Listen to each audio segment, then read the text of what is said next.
여러분 잘 쉬고 있죠?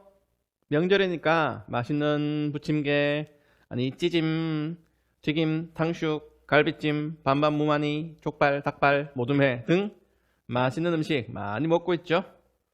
이러면 이젠 내가 무슨 말 할지 알겠죠?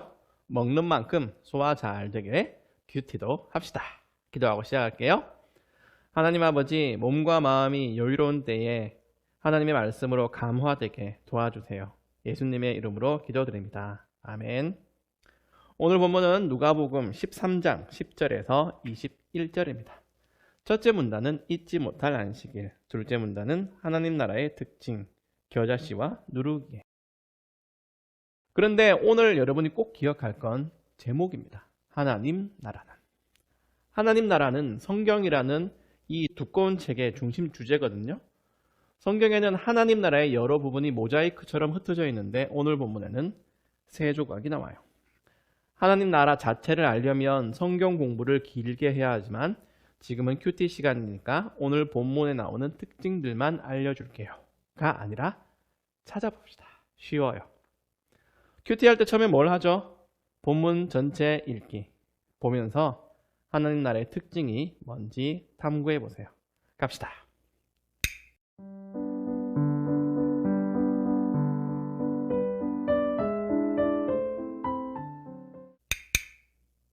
분량이 긴 첫째 문단을 좀 더 톱파 볼게요. 세 가지 질문의 답을 스스로 찾아보세요. 예수님은 무슨 날에 어디에서 뭘 하고 계셨냐가 첫 번째. 둘째, 병마에 시달린 여자는 왜 거기에 있었나? 셋째, 예수님은 여자에게 무엇과 무엇을 해주셨나? 이 질문에 답하면서 넷째로 예수님이 하시고 싶은 말씀이 뭔지 생각해 보세요.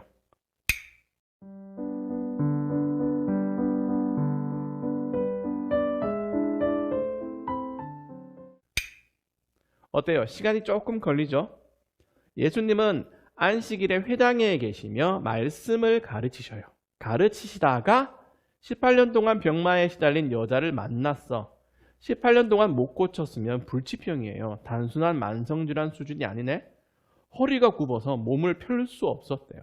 그렇게 오래 몸이 불편했다니 얼마나 비참한 인생이었을까. 그 여자는 왜 회당에 있었을까요? 말씀을 들으러. 육신이 비참하니까 영혼이라도 안식을 얻으려고 예수님의 말씀 앞으로 갔어요. 그랬더니 예수님은 여자에게 두 가지, 즉 말씀과 치유를 베푸세요. 여기서 하나님 나라의 특징을 한 가지 알 수 있어요. 하나님 나라에서는 사람이 살아나요. 영혼이, 그리고 육신이. 하나님 나라는 정말 단순하고 쉽게 말하면 구원받는다는 뜻인데, 구원은 한 사람의 인생에 반드시 큰 흔적을 남깁니다. 영혼은 한없는 자유를 누리고 육신은 그 몸으로 하던 죄를 자제하고 점점 거룩해져요. 예수님은 말씀을 가르치시고 그 말씀에 대한 증거로 병을 고쳐주셨어요. 그래서 16절에 사탄의 매인 걸 풀어주셨다고 표현하시죠. 사탄이 정말 잘하는 게 뭐냐면 죄짓게 하는 거야. 아주 선수야, 선수, 프로페셔널. 우리가 초반에는 허물과 죄로 죽었고 사탄에게 매여있던 처지였어요. 그러다가 복음을 믿고 해방되었지. 마치 18년 동안 아팠다가 예수님을 만난 여인처럼. 이 여자는 아브라함의 딸로서 18년 동안 사탄에 매여 있었다가 몸도 영혼도 치유받았어요. 예수님은 이렇게 하나님 나라가 생명력이 넘친다는 걸 여인을 고쳐줌으로써 알려주셨죠. 그리고 안식일에는 이렇게 사람 살리는 일, 세우는 일, 돕고 위로하는 일을 해야 한다는 것도 보여주셨어요. 그 결과로 여자는 하나님을 찬양했어요.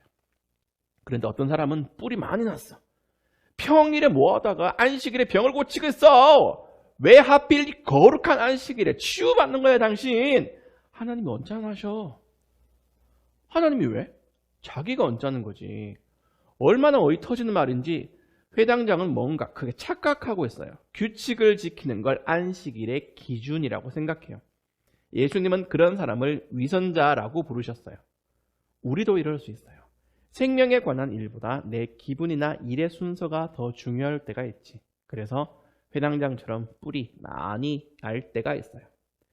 17절에 예수님을 반대하던 사람들은 모두 부끄러워했고 모든 사람들은 예수님께서 행하신 영광스러운 일을 보고 기뻐했다고 해요. 우리도 가끔 부끄러운 판단과 결정을 내릴 때가 있죠. 한번 생각해 봅시다. 그랬던 적은 없었는지.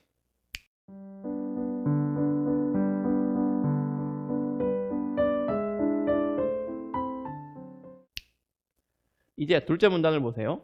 예수님은 하나님 나라가 겨자씨 같다고 하셨어. 겨자씨는 정말 작아요. 하나님 나라와 좀 다른 것 같다. 왜냐하면 창세기에서 하나님 나라는 해와 달과 별과 온 우주를 포함할 만큼 굉장한 규모거든. 그랬던 나라가 겨자씨만큼 조그맣고 보잘것없다는 게 말이 될까? 사람들의 기대치가 그래요. 금방 뭐가 되고 확 성장할 것 같다. 생명력이 가득 찬 나라, 하나님 나라가 맞다면 그만큼 뭔가 획기적이고 파격적인 깜짝 사건, 세상에 이런 일이 같은 기적이 일어나야 하지 않을까? 아니야. 아니래요, 성경이. 창세기에선 그랬을지 몰라도 죄가 가득한 세상에서는 하나님의 방식이 좀 달라요. 겨자씨처럼 작고 눈에 띄지 않게 시작해. 그러면서 점점 장악해 나가요. 덮어버려. 마치 물이 바다를 넘는 것처럼, 마치 예수님처럼. 인간의 모습을 한 예수님을 보여주는 누가복음은 그분이 끊임없이 반대에 부딪히고 그분 주위에 분쟁이 일어나고 시달리고 손가락질 받는 모습을 부각해요. 하나님이 보내신 구원자가 눈앞에 계신다도 사람들은 믿지 않아요. 그럼에도 예수님은 안식일에 회당에서 말씀을 가르치시죠. 그 말씀이 서서히 세상을 정복해 나가는 겁니다. 그게 하나님의 방식이에요. 핑거스냅으로 유명한 영화 알죠? 손가락 한번 튕기면 1400만 604번의 승률을 100%로 만드는 기적. 영화에서 보여줄 수는 있어도 하나님은 그렇게 하지 않으세요. 말씀만으로도 가능하시지만 일부러 급진적으로 일하지 않으세요. 크게 시작하지 않으세요. 순식간에 완성하지 않으세요. 그래서 우리에 대해서도 오래 참아주시는 거예요. 세 번째 하나님 나라의 모습은 누룩과 같다는 거예요. 누룩은 조금만 들어가도 빵 반죽을 크게 부풀게 해요. 가루 서말 약 22리터, 피자 100판 정도 만들 수 있어. 거기에 들어가는 누룩, 이스트는 10분의 1도 안 돼요. 마치 그처럼 하나님 나라의 말씀도 한 사람 예수의 입에서 나갔지만 전 인류에 영향을 미치는 말씀이 될 거예요. 온 세상을 복음으로 부풀게 하지. 중요한 건 하나님의 능력이 겨자씨일 때와 큰 나무가 되었을 때 구애받지 않는다는 거예요. 얼마 안 되는 누룩같이 보잘것없어 보일 때, 미미해 보일 때 복음의 능력이 없는 게 아니에요. 교회가 크게 되지 않는다고, 여러분 인생이 꽃처럼 펴지 않는다고 해서 하나님의 능력이 복음 속에서 나타나지 않은 게 아니라는 거.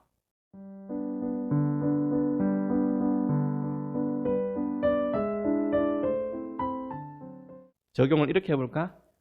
작은 일부터 시작하기. 지금 여러분이 하는 일은 크고 위대한 하나님 나라에 어울리지 않는다고 생각해서는 안 돼요. 예배, 큐티, 짧은 기도, 전도, 헌금, 암송, 공부, 운동, 휴식 등 모든 게 하나님 나라의 일이야. 여러분이 그리스도인이라면 의미 없는 몸짓이 없어요.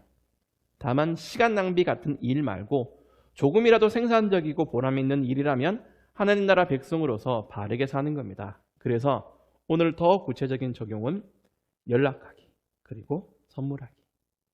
예수님이 생명을 살리는 일을 하셨잖아. 그래서 우리도 연락이 뜸했던 사람이나 도움이 필요한 사람, 기억나는 사람에게 카톡이라도 한번 보내기. 또 내가 잘했듯이 카톡으로 바나나 우유라도 하나 보내주기. 여러분의 일십과 무관심으로 상처받았을지 모르는 선생님들께 명절 잘 보내서요. 문자라도 한번 보내기. 그게 작은 일 같아도 하나님 나라에서 사람을 위로하고 세워주는 일이에요. 세뱃돈 받은 거 100분의 1만 써서 다른 사람을 살린다면, 세운다면 예수님이 정말 좋아하실 거예요. 관심과 애정이 가득한 청소년이 됩시다. 기도할게요. 하나님 아버지, 남을 살피고 격려하는 하나님 나라의 백성이 되게 해주세요. 예수님의 이름으로 기도드립니다. 아멘. 그럼 여러분 명절 잘 보내고 주일 예배 랜선에서 다시 만나요.